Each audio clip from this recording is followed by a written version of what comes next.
Praise the Lord. Vi le tu ni tu la le fiafi. Tato proclame ne yo le Yeshua fa malolonga. Apenana awina tsawa tu be telefo. Le ana atale. Ola fall of tu noanga ia tu lungola. Global Kingdom TV fatalo fatu. Pastor Tamaya, Pastor Phil Wallace. Matamata tu apenana.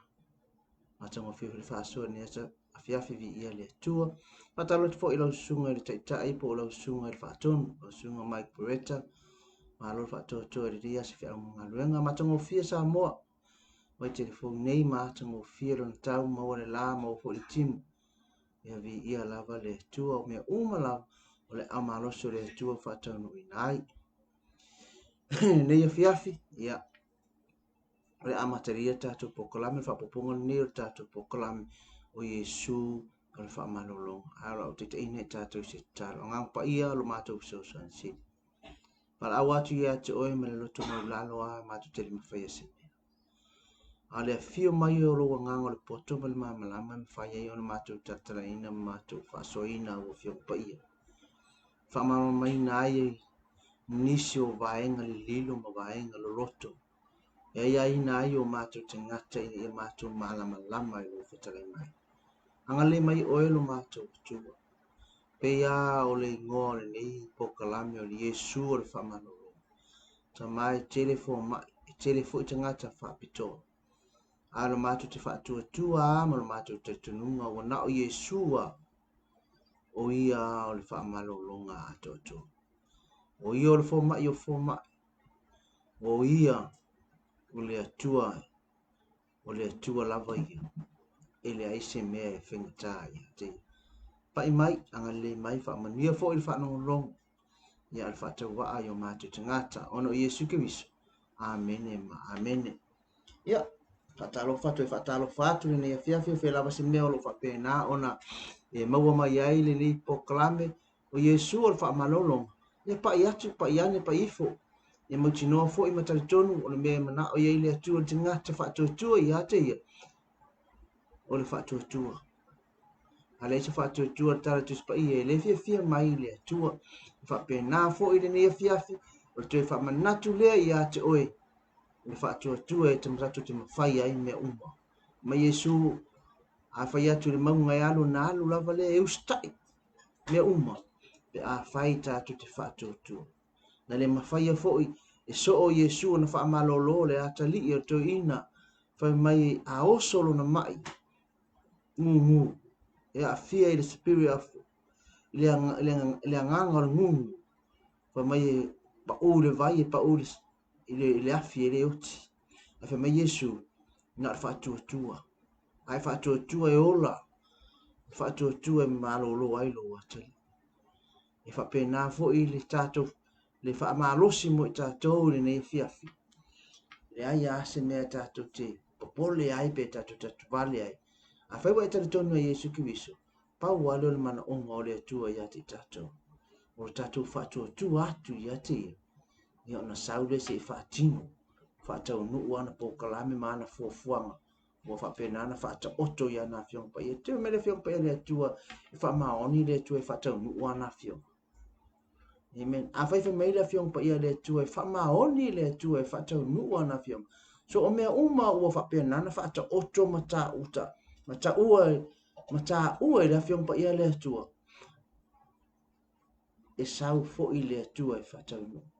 A whai mai na te sau nia le ala. I le me le aise me wha moe moe. E ta pena i le atua. A whai mai e le aise vai. E mātu tu wa le aise wha moe moe. Pe ua mamata me uma. Wha mai tara tus pa ia na te wha tawhere vai. O mea uma fo i ala e pa ia i le vai lea. Wha mai e ola. E wha pena alo tātou. Nea fiafi. o tātou tusi lo whapena, o tātou mata ai ma ise whi au tātou te whaaso ai le a whiawhine. O lo mōra salamo o lo mta upo e palu. Salamo i ono. Amen.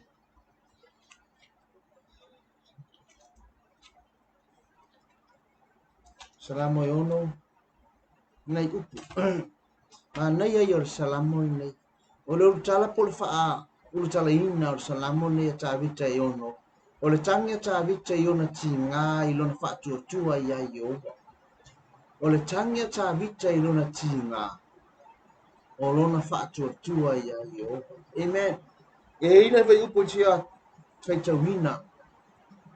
I ka pēnā ona tai i ai lo tātou whamoe po le tau avatu ai se whi aure nei a whiawhi nei mwhai ona tātou i loa ina ma tātou malama lama. Amen. Ka mai le whai mua o salamo. Ieo vai. Awa te awa i mai ia te au roto sa. Awa fo ia te sasa ia te au roto sa tele. Ieo vai e arofa mai ia te au. Awa ua vai lava. Ieo vai. I e wha malolo mai ia te au. Awa ua te mu lava o wivi. O matua pole, pole vale, fo ilo loto, a oiova, se ia a pea, amen.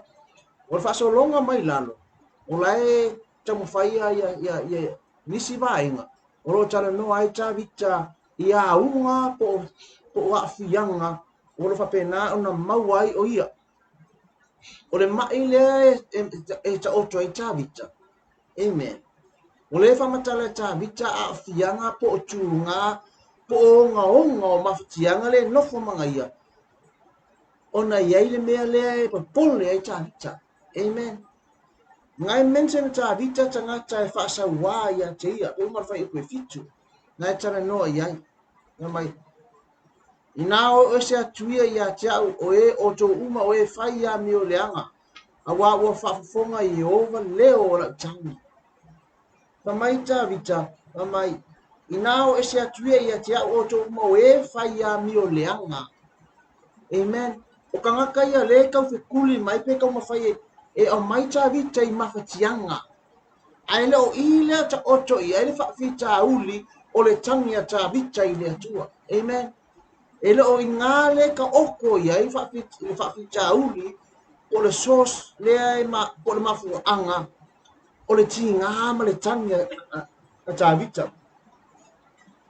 A tatou wa ai le whai mua, pa mai tā vita ieo vai, awa te awa i mai ia te au i lauto a sā.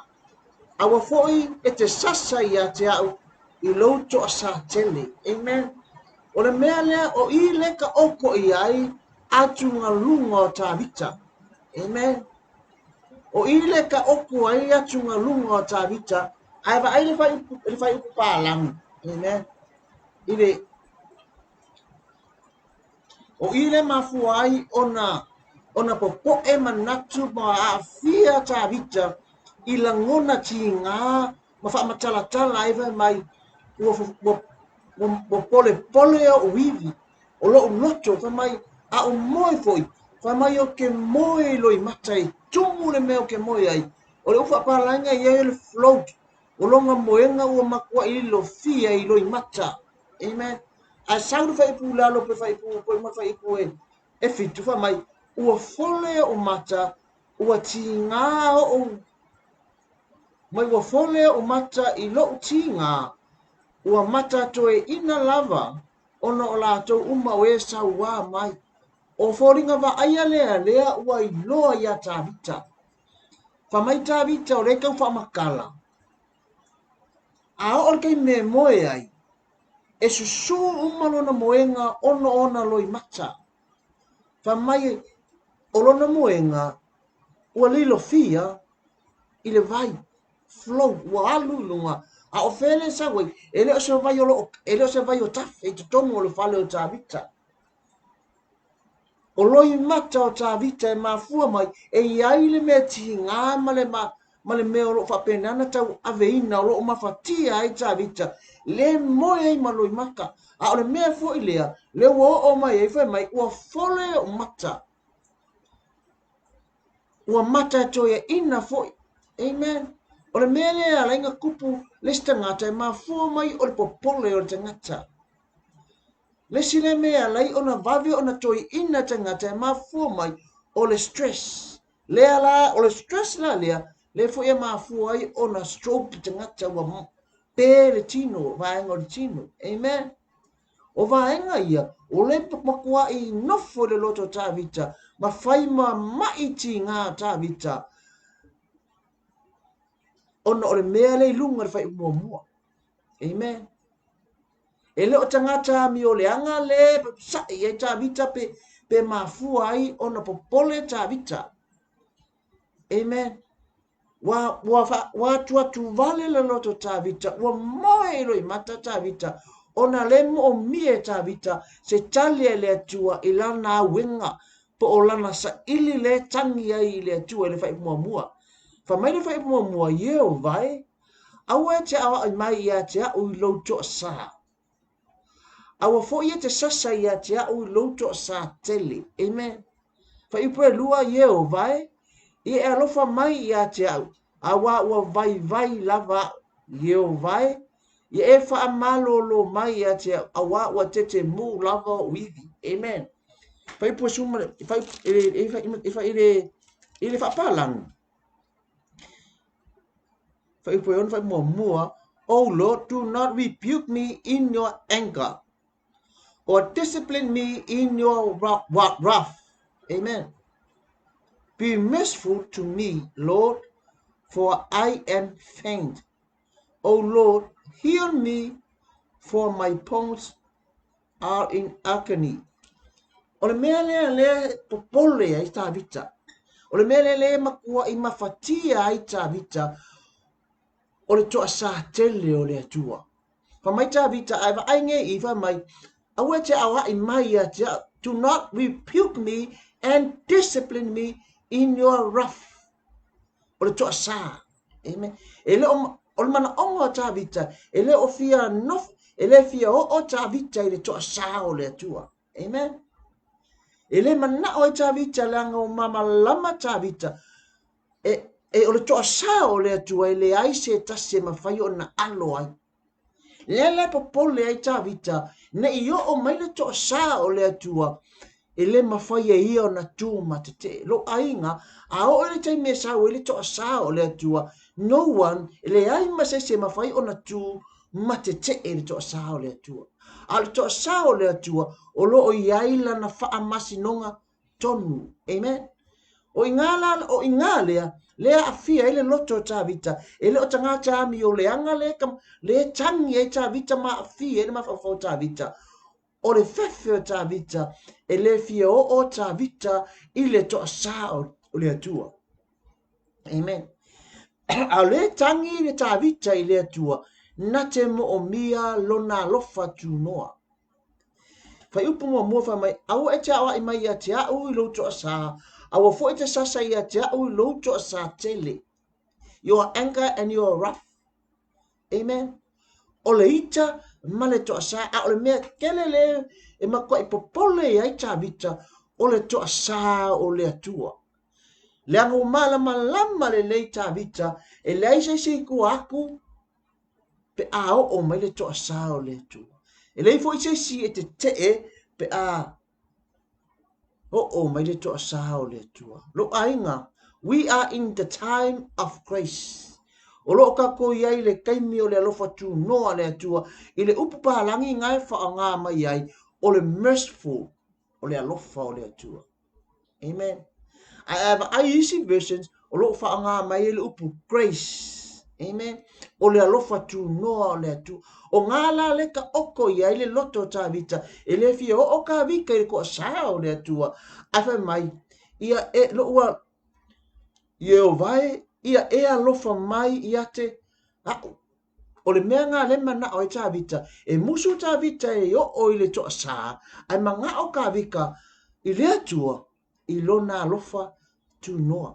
E le o wha apea o tangi tā vita e ane se mea. E le o mana, a o le nauno ta inga o tā vita e tasi le mea le mana, le ku'u e tā vita i le atua malona nauno ta inga wha mai. Tama, Father, Lord, God, aue te awa imai ya te au lo to sa. Lo to sa tele. Amen. A I e alofa mai I atia. O le tangisi e ta vita, le alofa tu noa o le atua. Amen. O le alofa tu noa o le atua. O le alofa tu noa o le atua. O le mea te maua, le ngata o wha manu yanga, o le alofa, o le wha o le tanga. Ua mawhai ona e maua ma ou maua. Ai le aiska ko mea ngawhaia. Amen. O le alofa tu noa. O le alofa o le atua. Wa la o ngā alofa te ngata. I le winga o le upo le alofa tu noa le tamu whaifa matala atu. O mea wa tātou maua. O le whaalotanga wa e maua. O le alofa o le atua I ate oe. E le I mafua o no sau mele lei wa whai. Amen. E mawhai on tau whaamatala I na le upu whaapalangi o le unconditional love o le alofa I le mafua ono se sootanga po se mea ua mawhai on na e whaia ina I alofa mai I le atua. Amen. A o le alofa tu noa o le atua na ia ta pena ina. Amen. I le tala I le ato la aua le atua. Whai mai, o ko kongu le to o le tu la fono ma to o alona male manai a o lunga le ato o lo ye ke rupe fa fa nga ia la apa au so ka ia la apa o le ato le pui nga le atua a o lalo ina o lo no fo ai le no fo ta ua o le no fo o le alofa tu noa. Amen. O le no fo le a kai me ke la ko te ngate ta pwa I le atua o I e sa fa I le atua e fa manuia ia te o e fa manuia I le tangata e tapua ia te ia. Me ngā wha mai tā vito ka fia I loa. O koe fia iai ai le mea, pe o le mea na o maua I tonu o le manu manu. Amen. Wha mai tā vito. Me ngā mai tā vito o fia inga o wha alongo. O le amako woma ma to te o I le fale o Jehova. Amen. Le anga o le fale o le iei manguia. O le fale o le iei le alofa. O le alofa lea. O le alofa o le atua. Amen. So I le kaimila nei o tātou, o lo o tātou iai I le mea tau o the grace of God, po le alofa tu noa o le atua. Le alofa le o le atua, na au mai Yesu ke wiso, I leo se le leo oile se le leo, au Yesu ke wiso, wa au mai le atua, pe ona tau whaamatala fo ia nafi I le whaamamaino le mai le pela. I le taulanga po le ata, po le whainga, o le whaamamaino te ngata le po le taulanga e tau o le whaamamaino le pela. E whaapena uma foi le tapenanga I le atua o le tangata o Yesu ke wiso e toi au mai e le tangata angasala. Amen. Iavi ia le atua. So o le alofa tu noa la o le atua o lo kako iai ngi mea foi lana po hai e tangata angasala po ni tangata leanga e ke vai a kwa la e alua la e maloa. Amen. Langa o le tato ile alofa tu noa o le atua. A le nanu ta inga o le atua. Ia fo'i mai le tangata angasala. Ia ina langona ina I luna loto. Fo'i mai I le atua. So e sau ala o le sau fa'i le atua I luna foa lea matalia oe. Amen. E le I o le kaimi o le tua sātele o le atua. Amen. O le toa sātele o le atua. O le aso, the last day po le aso muli le o le whaamasinonga. Ua uma I lau fifilinga, ua e oti, ua uma lau whaamoe. Wa aile whai upu e lima. A wā ele aise manatu ia te oe. A wā ele aise manatu ia te oe I le oti. O ai ea se vivi I atu ia te oe le tunga mau. Amen.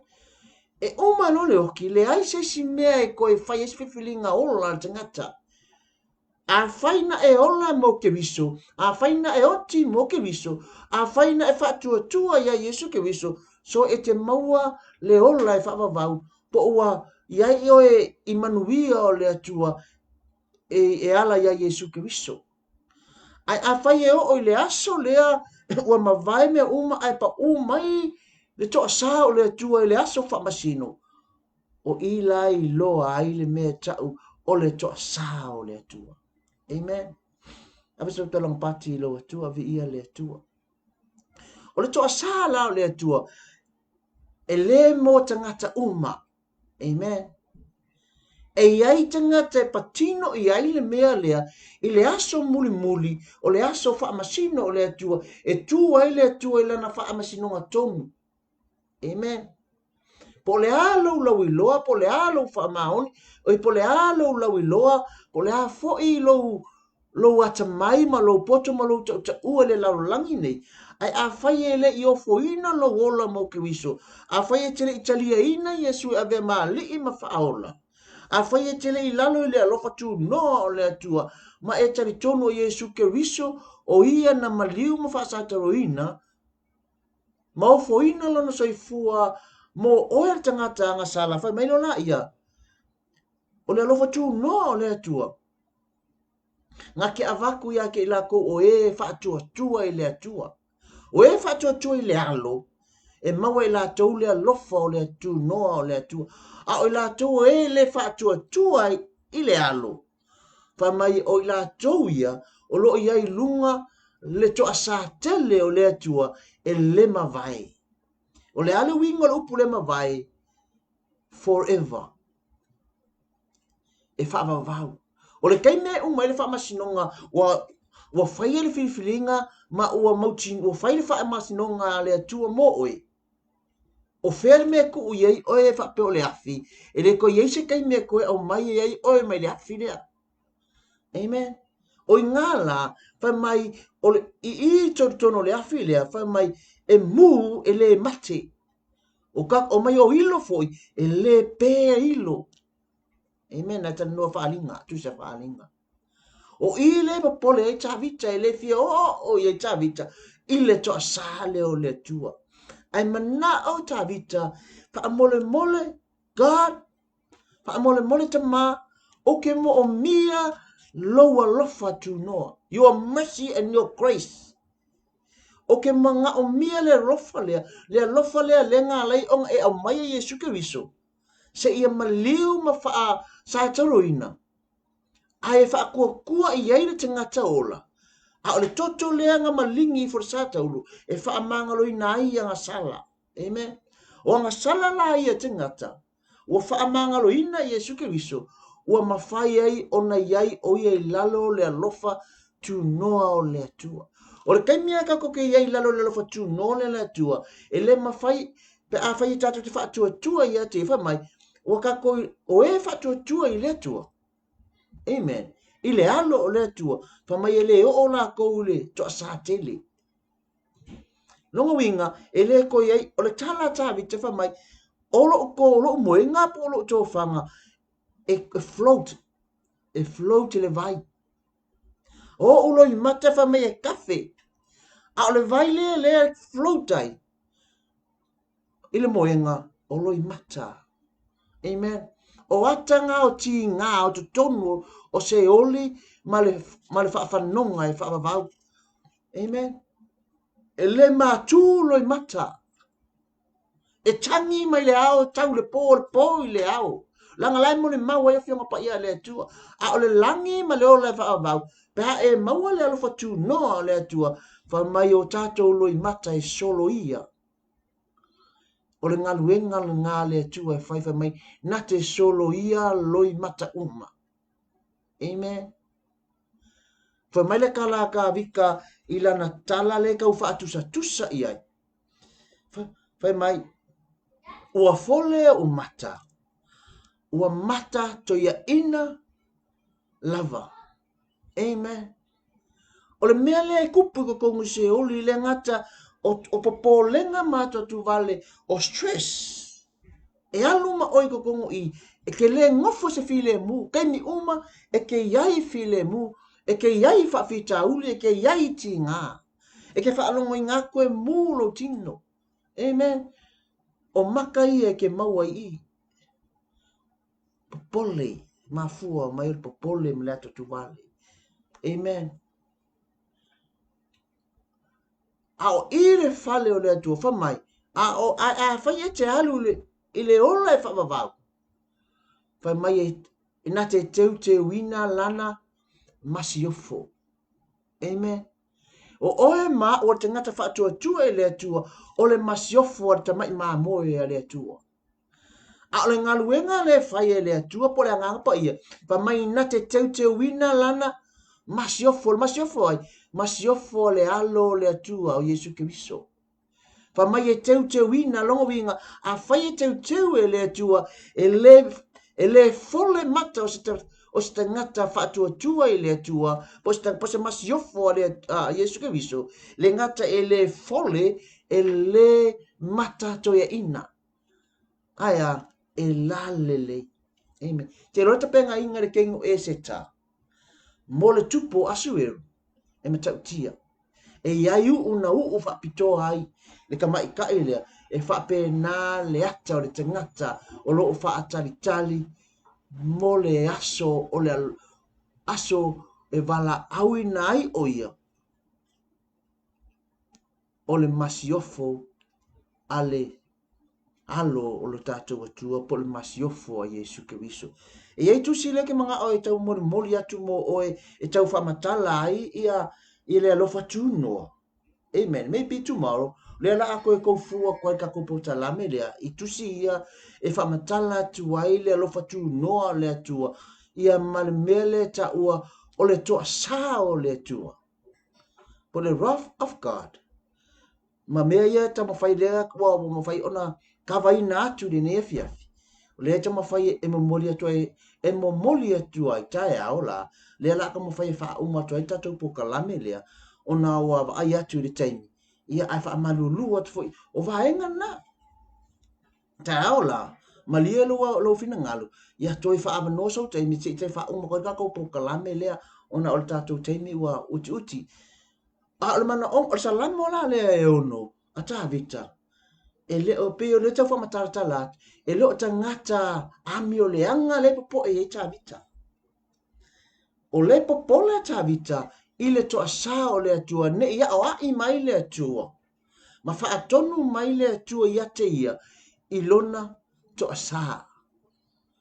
A o le mea le mana o ai ta vita, e mana o ta vita, e nati te tamawhai e koso mai lalo le alofa tu noa o le atua. Se i o lai.